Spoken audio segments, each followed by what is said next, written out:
Hello viewers, welcome to our channel. నేను మీ చరణ్ పరిమి. దువ్వాడ శ్రీనివాస్ మీద హత్యాయత్నం చేయించింది ఎవరు? సో ప్రస్తుతానికి ఆయన ఒక పోలీస్ స్టేషన్లో హత్యాయత్నం కేసు పెట్టారు. రాత్రి ఆయన మీద హత్యాయత్నం జరిగిందని చెప్పేసి ఆయన వెల్లడించడం జరిగింది. సో దీనికి సంబంధించి మనం మాట్లాడదాం. దీని వెనక ఎవరున్నారు, ఎవరు చేశారు అనేది ఇప్పుడు మనకున్న చర్చ. అయితే ఆయన సంఘటనలు ఆల్రెడీ సోషల్ మీడియాలో వైరల్ అవుతున్నాయి. మీడియా ఛానల్స్ కూడా దాని మీద బాగా కవరేజ్ చేస్తున్నారు కదా. సో ఈ మొత్తం మీరు ఆల్రెడీ కొంత అవేర్నెస్ ఉంటుంది. అయితే బ్రీఫ్గా దీని గురించి ఒకసారి చెప్పుకుందాం. దువ్వాడ శ్రీనివాస్ గారు వైసీపీ టెక్కలి ఇన్ఛార్జ్, అలాగే ఎమ్మెల్సీ కూడా. సో ఆయన గత 2 సంవత్సరాలుగా ఒక మహిళ మాధురి అనే ఆ మహిళతోటి తన సహజీవనం చేస్తున్నారని చెప్పేసి కుటుంబాన్ని కూడా గాలికి వదిలేశారు.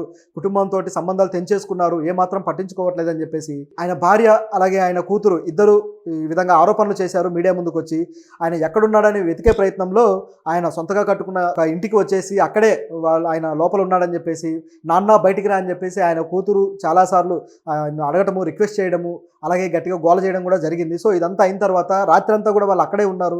తర్వాత తలుపులు బద్దలు కొట్టుకొని లోపలికి వెళ్తే ఆయన లోపల గదుల్లో ఎక్కడో ఉన్నారు. సో ఇదంతా జరిగింది. చివరికి ఆయన ఇక బయటికి రాలేదు వాళ్ళతోటి. తర్వాత కొంత వివాదం అయిందనుకోండి.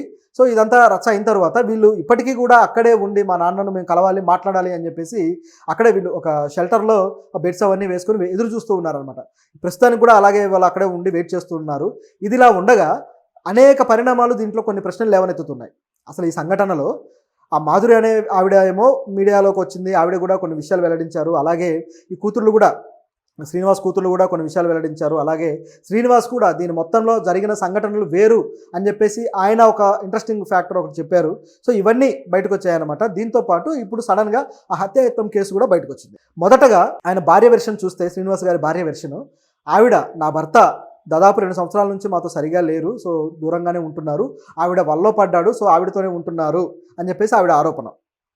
అలాగే పిల్లలు కూడా మేము మెసేజ్లు చేసినా సరే, అలాగే మేము కాల్స్ చేసినా సరే మాకు రిప్లైలు ఇవ్వలేదు.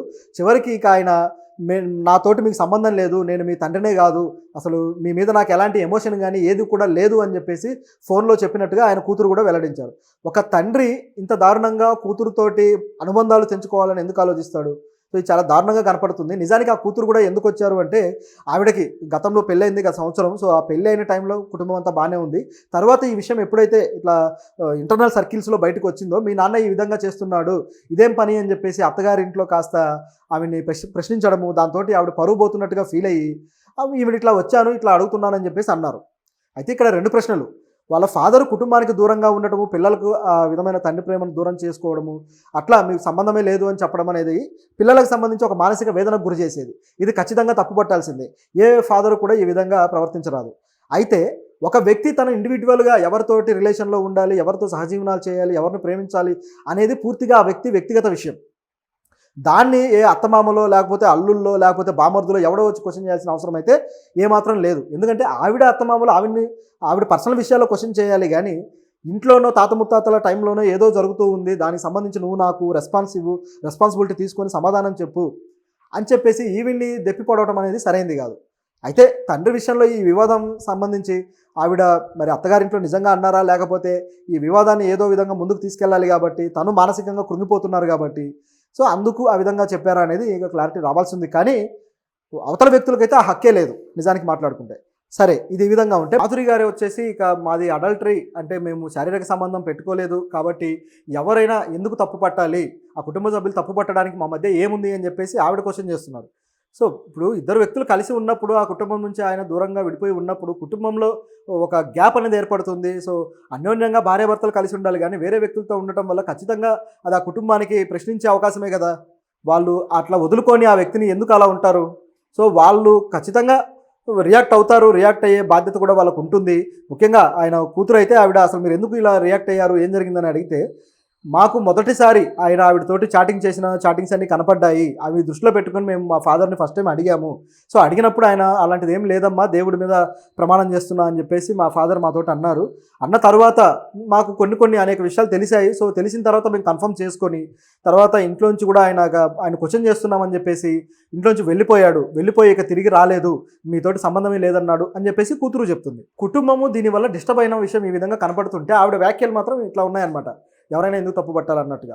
సో ఇండివిజువల్గా ఏదైనా ఉండొచ్చు, కానీ అది చట్ట ప్రకారం సరైందా కాదా అనే ప్రశ్న అయితే వస్తుంది. కోర్టులు కూడా చెప్పాయని ఆవిడ అన్నారు అడల్టరీ తప్పు కాదని. సో కోర్టుల విషయం చూసుకున్నా కూడా ఫ్యామిలీని ఈ విధంగా డిస్టర్బెన్స్ క్రియేట్ చేయడం అనేది సరైంది కాదు కదా. కోర్టులు కూడా దీని మీద కొన్నిసార్లు మాట్లాడాయి. సో ఇది ఇట్లా ఉంటే ఇక మాధురి గారు తన వెర్షన్ అంతా చెప్పారు. ఇక మీదట కూడా నేను ఆయనతోటి కలిసే ఉంటాను, ఇప్పటిదాకా గుట్టుగా ఉన్న నా జీవితాన్ని ఈ విధంగా రోడ్డు మీదకి తెచ్చారు, అందరికీ ఈ విధంగా బహిర్గతం చేశారు, ఇక మీదట కూడా కలిసే ఉంటాం అని చెప్పేసి ఆవిడ అన్నారు. మరి ఇక మీదట కూడా ఇది అడల్టరీ లాగానే ఉంటుందా ఏంటనేది మరి ప్రశ్న ఆవిడే తేల్చాలి. అసలు ఈ లివ్ ఇన్ రిలేషన్ కాదు అన్నప్పుడు, లివ్ ఇన్ రిలేషన్ ఉండే వాళ్ళలో ఒక ప్రేమ ఏదో ఒక అండర్స్టాండింగ్ తోటి కలిసి ఉంటారు. అది కాకుండా అడల్టరీ అంటే వాళ్ళ మధ్య ఉన్న అండర్స్టాండింగ్ ఏంటి?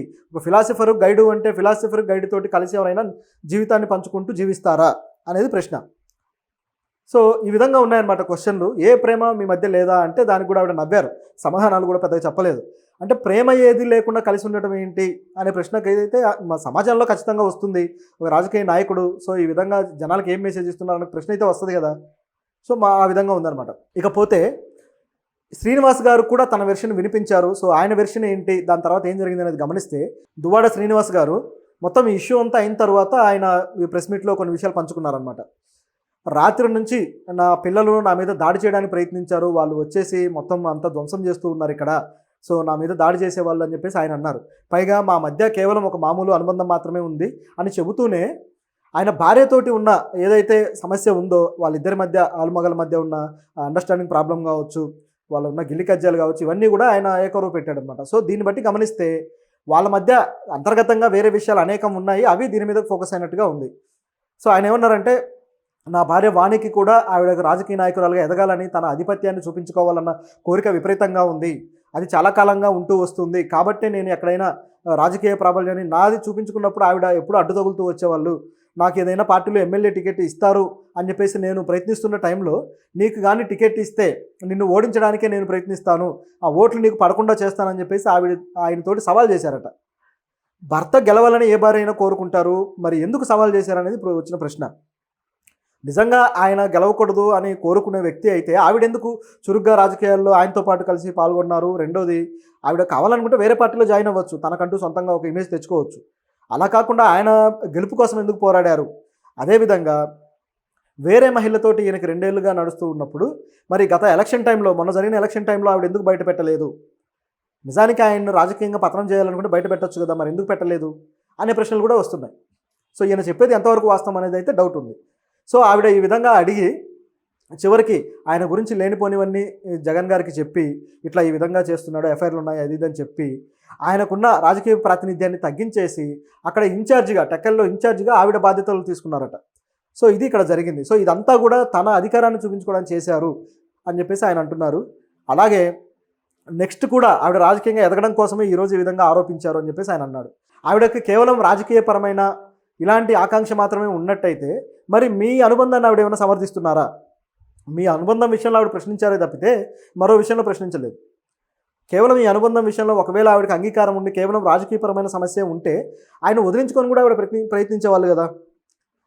ఓకే, వేరే మహిళతో ఉన్నాడు, నాకే సమస్య లేదని ఆవిడ అనుకుంటే ఆయన వదిలించుకొని తను ఒంటరిగా వేరేగా ఉంటూనే రాజకీయంగా ప్రయత్నించేవాళ్ళు. కానీ అలా కూడా జరగలేదు. ఆయనే ఇంట్లో నుంచి వెళ్ళిపోవడము, ఆయనే మీతో సంబంధం లేదని చెప్పడము, ఇవన్నీ చూస్తున్నాం. సో ఇక్కడ అంతా కూడా సినారియో ఆయన చెప్పేదానికి కాస్త అతకటం లేదు. సో ఇదిలా ఉంటే ఆయన మరొకటి ఏమంటారంటే, ఈరోజు పొద్దున ఆయన టెక్కల్లో పోలీస్ స్టేషన్లో కంప్లైంట్ కూడా ఇచ్చారు. నా భార్య బిడ్డలు నన్ను చంపడానికి ప్రయత్నించారు, నా మీద దాడి చేశారు, హత్యాయత్నం చేశారని కేసు పెట్టారు. ఈ కేసు విషయంలో కూడా రాత్రి విజువల్స్ మీరు చూస్తే ఆయన తన పిల్లల మీదకి, ఆయన కూతురు మీదకి ఒక రాడ్డు ఇట్లాంటివి తీసుకొని మీదకి వెళ్ళి నేను చంపేస్తానని బెదిరించడం, ఇవన్నీ కూడా రికార్డ్ అయ్యాయి. పోలీసులు కూడా ఆయన ఆపేసి తర్వాత ఆయన్ని లోపలికి పంపించడం, ఇదంతా మనం చూసాం. సో ఆయనేమో ఈ విధంగా అంటున్నాడు దాడి చేశారని, మరి తెర మీద మాత్రం వేరే విధంగా కనిపిస్తూ వస్తుంది. సో ఇప్పుడు ఈ కూతురు కూడా ఖచ్చితంగా మా నాన్న దీనికి సమాధానం చెప్పాల్సిందే అని చెప్పేసి ఆవిడ పట్టుబట్టారు. సో ఆయన ఏమంటున్నారంటే, వీళ్ళు పట్టుబట్టింది దేనికోసమో కాదు, నా ఆస్తి కోసం, కొన్ని ఫ్యాక్టరీలు అలాగే ప్రస్తుతం ఉంటున్న ఇల్లు ఇవన్నీ కూడా నా పేరు మీద ఉన్నాయి, నేను అనేక ఆస్తులు వాళ్ళకి ఇచ్చినా సరే ఇంకా ఆస్తులు కావాలని చెప్పేసి ఈ విధంగా పట్టుబట్టారని చెప్పేసి అంటున్నారు. సో చూస్తూ ఉంటే వాళ్ళ నాన్నతోటి మరి వాళ్ళ ఆస్తుల కోసం ప్రయత్నించి ఆయన ఆస్తులు రాపించుకొని పూర్తిగా ఆయన వదిలేద్దామనుకుంటున్నారా అనే డౌట్ ఒకటి. రెండోది, ఆ భార్య నిజంగానే తన రాజకీయంగా తను ఎదగడం కోసం ఆయన మీద ఇట్లా ఆరోపణలు చేశారనే ప్రశ్న రెండోది. సో మూడోది వచ్చేసి, ఆయన తిరిగి మళ్ళీ కుటుంబంతో కలిసి బాగుంటే చాలని వాళ్ళు కోరుకుంటున్నారా? ఇట్లా ఉన్నాయి ప్రశ్నలన్నీ కూడా. చూస్తూ ఉంటే వీళ్ళు ఆయన తిరిగి వచ్చి కలిసేలాగా అయితే వీళ్ళు కోరుకోవట్లేదు కుటుంబం అనేది కనిపిస్తుంది మనకి ఇక మొత్తం గమనించినప్పుడు.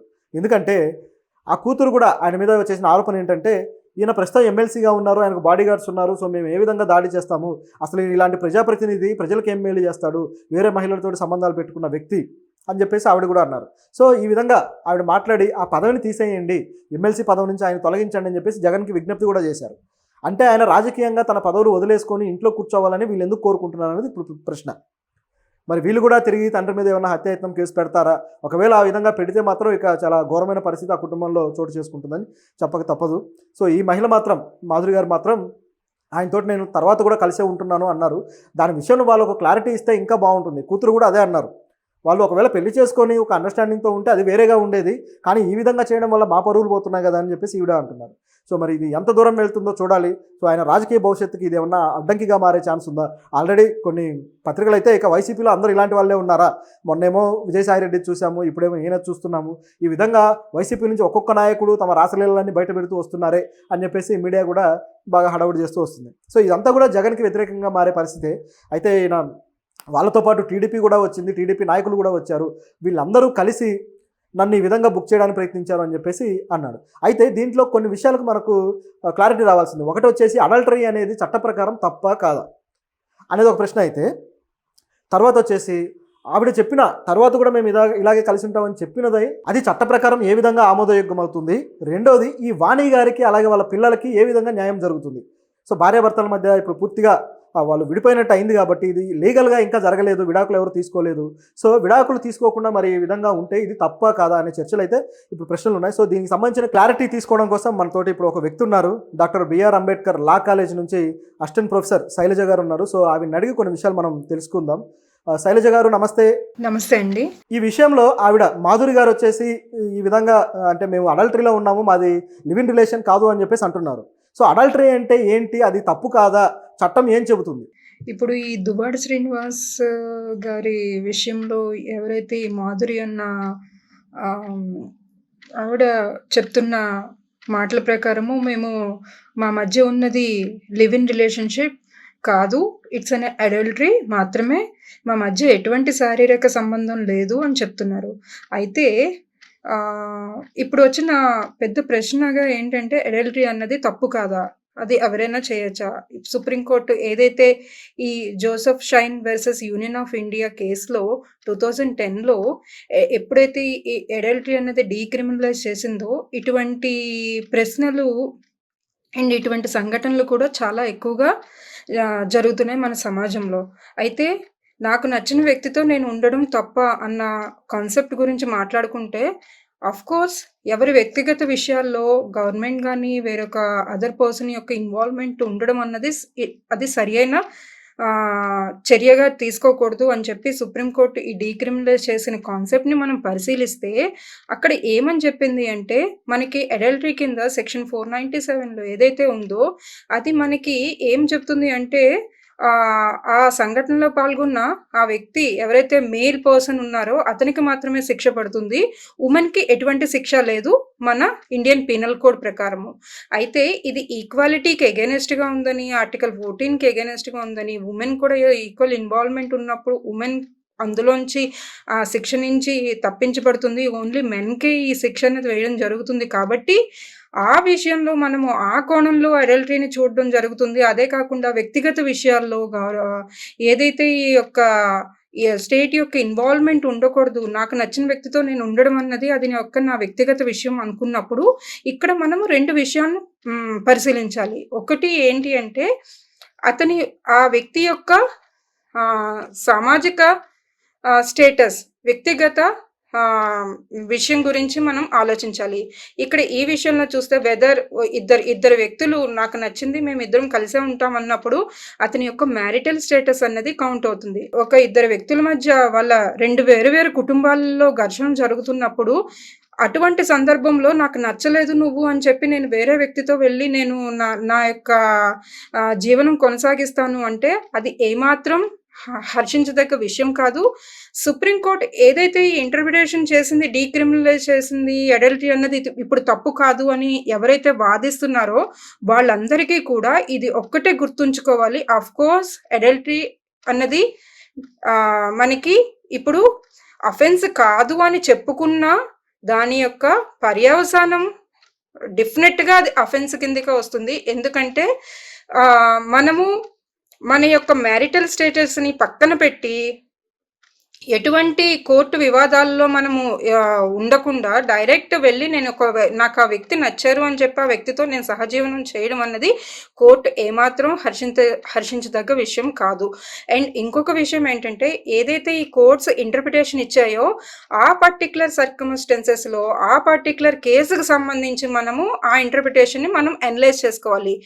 అలా అని చెప్పి ప్రతి ఒక్క విషయంలో కూడా కోర్టు ఈ విధంగా చెప్పింది ఆ కేసులో, సో ఇప్పుడు కూడా మనము అదే అప్లికబుల్ చేస్తాము దీంట్లో అనడానికి మనము ఏమాత్రం అన్వయించుకోవడానికి వీల్లేదు. ఎందుకంటే డెఫినెట్‌గా వి కాంట్ ప్రూవ్ అడల్టరీ అన్నది. ఇక్కడ మనము ఇంకొక విషయాన్ని గుర్తుపెట్టుకుంటే అడల్టరీ అన్నది మనము ప్రూవ్ చేయలేని అంశం.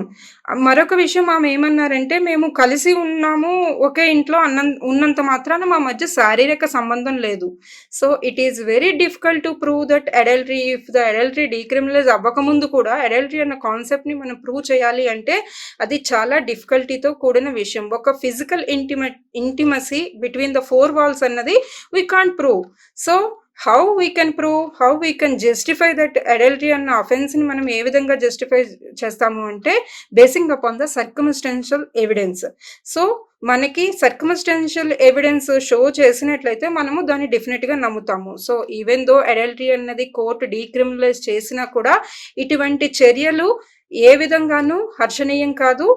మన హిందూ మ్యారేజ్ వ్యవస్థ ఏదైతే ఉందో, హిందూ వివాహ వ్యవస్థ ఏదైతే ఉందో అన్ని దేశాలతో పోల్చుకుంటే ఇది ఒక ఉన్నతమైన పటిష్టమైన వైవాహిక జీవన విధానం అన్నది మన హిందూ మ్యారేజ్ యాక్ట్లో పెట్టడం జరిగింది. అందుకనే ఇప్పుడు every marriage should be registered అనే కాన్సెప్ట్ని ఎందుకు తీసుకొచ్చారు అంటే నాకు చెప్పకుండా కోర్టులకు చెప్పి మనం పెళ్ళిళ్ళు చేసుకోవట్లేదు, కానీ when ever we want divorce మనం కోర్ట్ డోర్ నాక్ చేస్తాం. సో ఈ విధంగా ఎప్పుడైతే మనము డైవర్స్ కోసం మనం కోర్టుల ముందు మనం నిలబడతామో అదే విధంగా మనం పెళ్లి చేసుకుంటున్నాం, నేను పలానా వ్యక్తితో వైవాహిక బంధం కొనసాగిస్తున్నాను అన్న విషయాన్ని కూడా మనం తెలియపరచడం కోసం ఈ హిందూ మ్యారేజ్ రిజిస్ట్రేషన్ అన్న కాన్సెప్ట్ని మనకి తీసుకువచ్చింది. సో ఇవన్నీ పరిశీలిస్తే ఓకే, అంటే ఇప్పుడు ఆవిడ అడల్టరీ మరి చట్ట ప్రకారం ఈ విధంగా ఉన్నప్పుడు మీరే అంటున్నారు ఇది డైవర్స్కి అయితే గ్రౌండ్ అవుతుంది అని చెప్పేసి, కానీ మరి సుప్రీంకోర్టు ఏమో ఇది తప్పైతే కాదు వాళ్ళ ఇష్ట ప్రకారం చేసుకునేది అని చెప్పేసి సుప్రీంకోర్టు అంటుంది. మరి ఇది ఏ విధంగా చూడాలి? ఈ సుప్రీంకోర్టు ఈ విధంగా వివాహాలు విచ్ఛిన్నమైపోతున్న పరిస్థితుల్లో ఇది తప్పు కాదు అని చెప్పడంలో ఉన్న ఆంతర్యం ఏంటి? సో దీన్ని ఎట్లా చూడాలి? అడల్టరీ అన్నది డీక్రిమినలైజ్ చేశారు. అది నాకు నచ్చిన వ్యక్తితో ఉండే స్వేచ్ఛ హక్కు నాకు కోర్టు ద్వారా వచ్చింది, నేను ఉండగలను ఉంటాను అన్న కాన్సెప్ట్ మనము 2 కోణాల్లో మనం ఆలోచించాలి. కోర్స్ అది చట్ట ప్రకారము అది నేరం కాకపోయినా దాని యొక్క పర్యవసానాలు మాత్రం చట్ట ప్రకారం నేరంగా పరిగణించబడతాయి. ఓకే, థ్యాంక్ యూ అండి, thank you so much. So ఇది దీంట్లో ఉన్న క్లారిటీ. సో ఇది ఆల్రెడీ ఇప్పుడు పోలీస్ కేసు అయింది కాబట్టి